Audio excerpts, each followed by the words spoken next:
सो आज के इस लेक्चर से हम लोग यूएस गैप और आईएफआरएस के अकॉर्डिंग यूएस गैप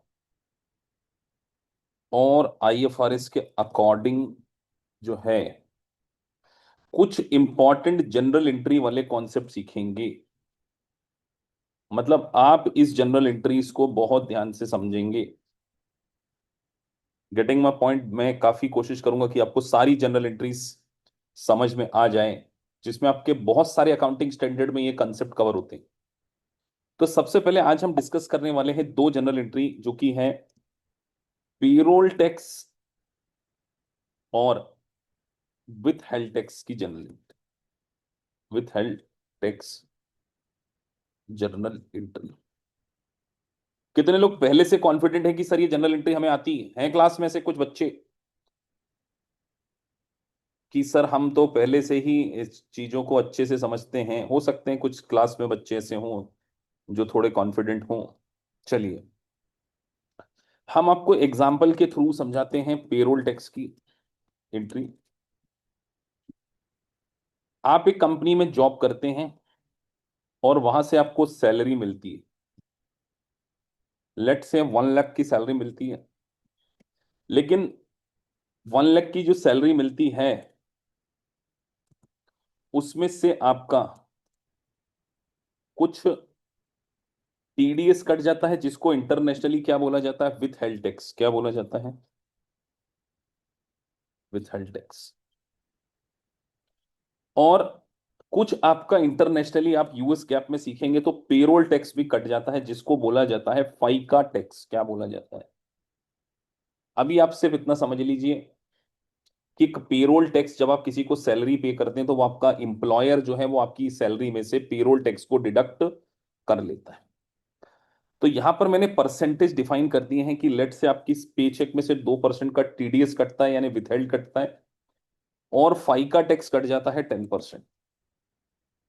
मानकर चलिएगा, ज्यूम करते हैं। तो सबसे पहले तो मुझे बताइए कि एज ए एम्प्लॉय आपको कितना पैसा मिलता है।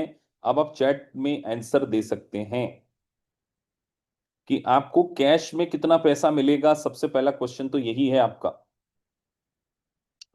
कि सर हमें कैश में अगर हम 12% सीधे हटा दें तो 1 लाख में से 12,000 माइनस कर दें, मतलब हमारे पास कैश तो 88 आएगा। अब मेरा पहला क्वेश्चन आपसे ये है कि इनकम आपकी कितनी कहलाएगी, क्योंकि एग्जाम मल्टीपल चॉइस क्वेश्चन की भी होती है। आपकी इनकम कितनी कहलाएगी? 88,000, 100,000, 12,000, what ever you feel comfortable आप लिख सकते हैं। तो बहुत सारे बच्चों ने 1 लाख लिखा, बहुत सारे बच्चों ने 88,000 लिखा। तो आप ध्यान रखिए कि सैलरी तो आपकी 1 लाख ही है, क्योंकि भले आपने कैश रिसीव किया है 88,000, इट डजेंट मीन कि आपकी सैलरी 1 लाख नहीं है। वो तो सामने वाले ने आपका पेरोल टैक्स ऑलरेडी काट लिया है ना। तो आपको तो 88 मिला है, लेकिन अभी हम यहां पर किसकी बुक्स में एंट्री कर रहे हैं? उस कंपनी की बुक्स में एंट्री कर रहे हैं, उस कंपनी की जो क्या कर रही है, पेरोल टैक्स का पेमेंट कर रही है ना। पेरोल टैक्स का क्या कर रही है? पेमेंट कर रही है। अब मुझे बताइए ये विथ हेल्ड टैक्स जो कंपनी पे कर रही है, जो आपकी सैलरी से 2% काट लेगी, वो क्या करेगी? आप मुझे बताइए, ये जो 2% डिपॉजिट है, ये जो वो कहीं ना कहीं गवर्नमेंट को डिपॉजिट करेगी सर, ये सबको पता होना चाहिए। तो कंपनी के लिए एक्सपेंसेस कितना कहलाएगा? 1,88,000। अभी आज की डेट में कंपनी के लिए एक्सपेंसेस कितना होगा? ये बहुत इंपॉर्टेंट बात है कॉन्सेप्चुअली। तो सर कंपनी के लिए एक्सपेंसेस होगा 1 लाख। तो यहां हम लिख सकते हैं सैलरी अकाउंट डेबिट। कंपनी की तो बुक्स में सैलरी हमें डेबिट करना ही पड़ेगा 1 लाख को, कि खर्चा 1 लाख है। वो तो कंपनी ने अगर अभी पेमेंट कम किया है टू कैश 88,000,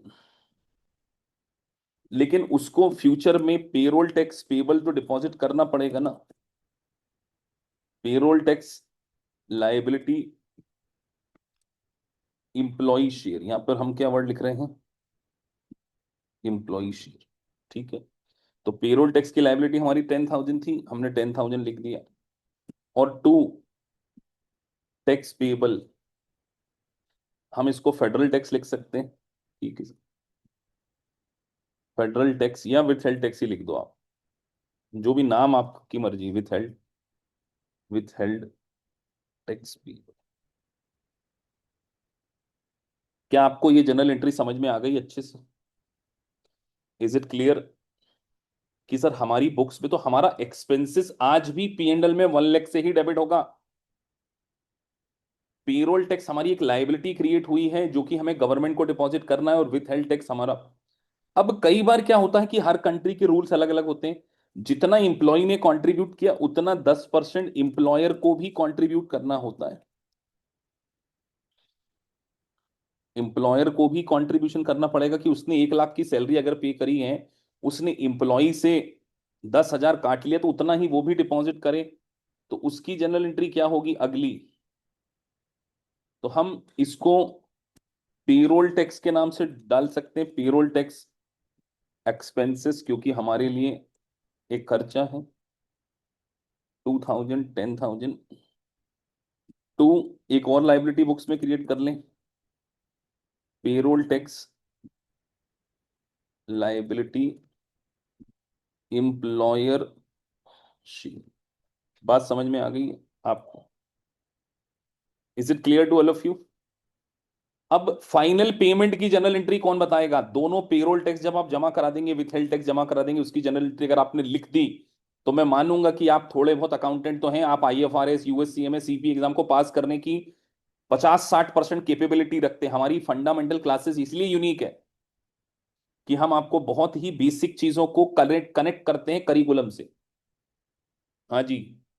तो पेरोल टैक्स एक्सपेंसेस, तो कई लोग ये पेबल वर्ड पे ध्यान नहीं दे रहे ना। पेरोल टैक्स तो ऑलरेडी एक्सपेंसेस है, P&L में जा चुका, लाइबिलिटी तो ये दोनों है, तो इनको डेबिट करेंगे।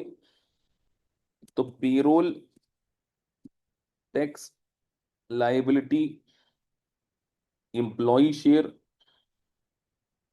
को डेबिट कर दिया, payroll tax liability employer share को डेबिट कर दिया। टू,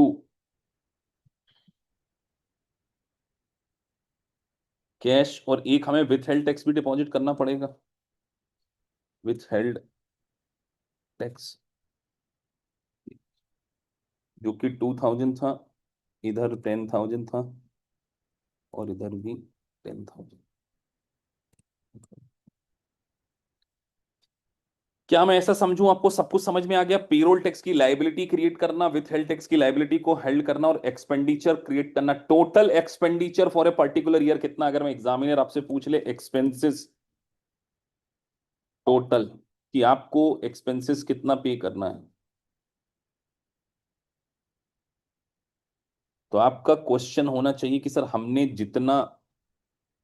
अब मैं एक्सपेंसेस टोटल पूछना चाह रहा हूं, आप लोग अमाउंट लिखिए।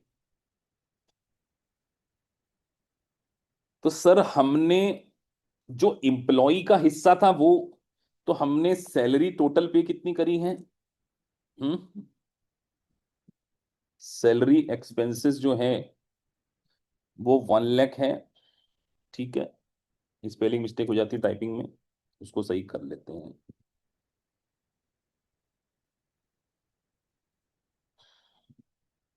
सैलरी 1, और जो हमने खुद का पेरोल टैक्स इंप्लॉयर शेयर, क्योंकि इंप्लॉय का तो हमने उससे डिडक्ट किया 10,000, तो टोटल एक्सपेंसेस। आप इन जनरल एंट्री को केवल एक सब्जेक्ट तक मत मानिए, ये बहुत काम की चीजें हैं।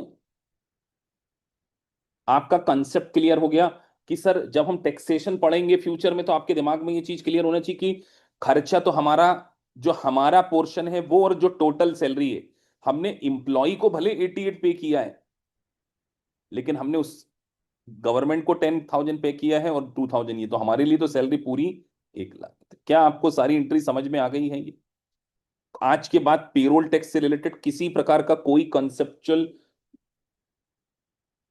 आपको वो नहीं होना चाहिए। मैं ऐसा अज्यूम करके चलता हूं कि सारे बच्चे जरा हैंड रेस कर दें कि सर हाँ जी सर, ये बात हमको बहुत अच्छे से क्लियर हो गई है। फटाफट पॉपअप आ जाना चाहिए सभी का। जिनका नहीं आ रहा है मैं क्या समझूं उनका। हम्म। वो बाद में फिर कभी किसी कंसेप्ट में ही आ गया तो चलो, ऑलमोस्ट सभी को क्लियर है, वेरी गुड। तो अगली जनरल एंट्री की ओर हम मूव ऑन करेंगे। तो ये वाला कॉन्सेप्ट हमारा क्या हो गया है, फिनिश हो गया, वेरी गुड। चलिए, तो आप लोगों ने साथ दिया उसके लिए बहुत अच्छी बात।